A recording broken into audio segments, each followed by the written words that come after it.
Chapter 1085 of One Piece presents intriguing revelations.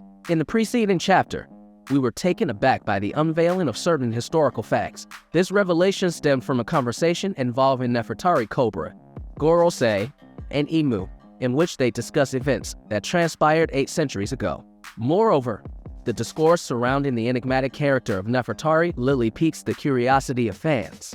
In fact, Lily's very name captured Imu's attention, as depicted in the preceding Chapter 1084. However, Chapter 1085 proves to be equally captivating, divulging more vital information.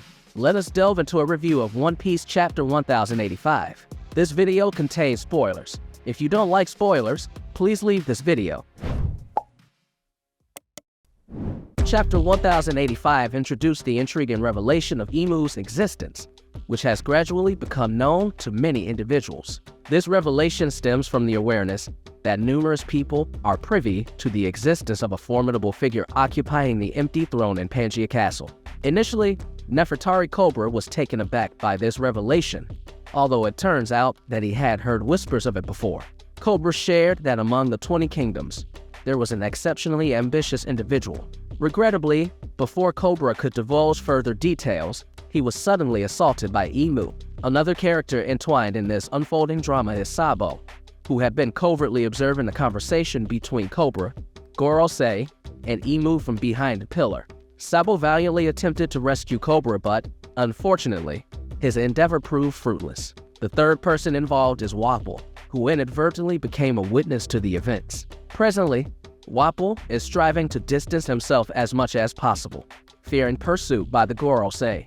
In that critical moment, Imu and Gorosei launch an attack on Cobra, while Sabo intervenes in an attempt to rescue him.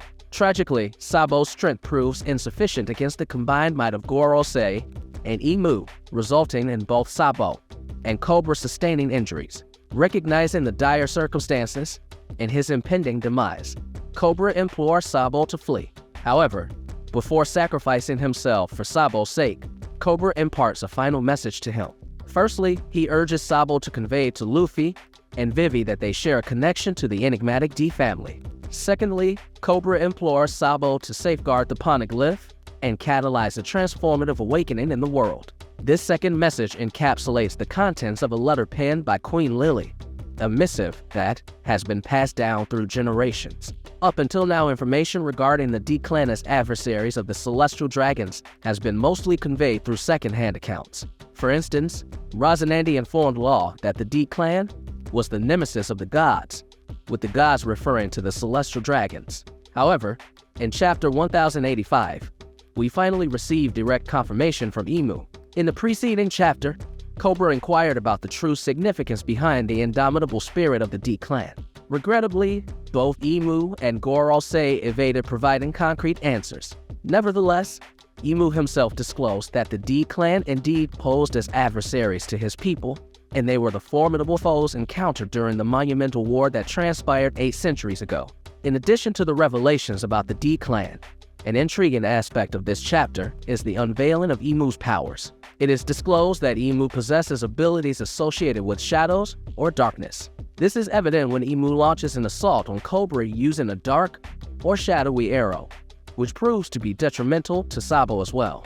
Furthermore, the chapter sheds light on the powers of the Gorosei. They too possess abilities connected to shadows, demonstrated by their transformation into eerie, monster-like figures composed of silhouettes or black shadows. Each member of the Gorosei exhibits a unique form, though it remains uncertain whether this stems from the influence of devil fruit powers or another source. In a misleading portrayal, the newspaper falsely depicted Sabo as the perpetrator of Cobra's demise. It showcased a picture of Sabo standing beside Cobra's lifeless body, when in truth, Sabo was valiantly attempting to rescue Cobra.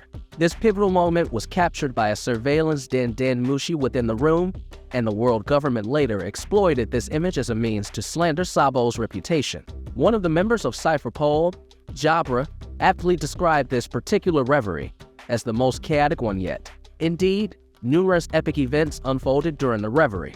Firstly, there was an audacious attack on the Celestial Dragons by Saint Charlos, who sought to abduct Shirahoshi and turn her into his personal pet. Secondly, the Revolutionary Army successfully executed a daring infiltration of Marijoa, liberating the enslaved individuals there.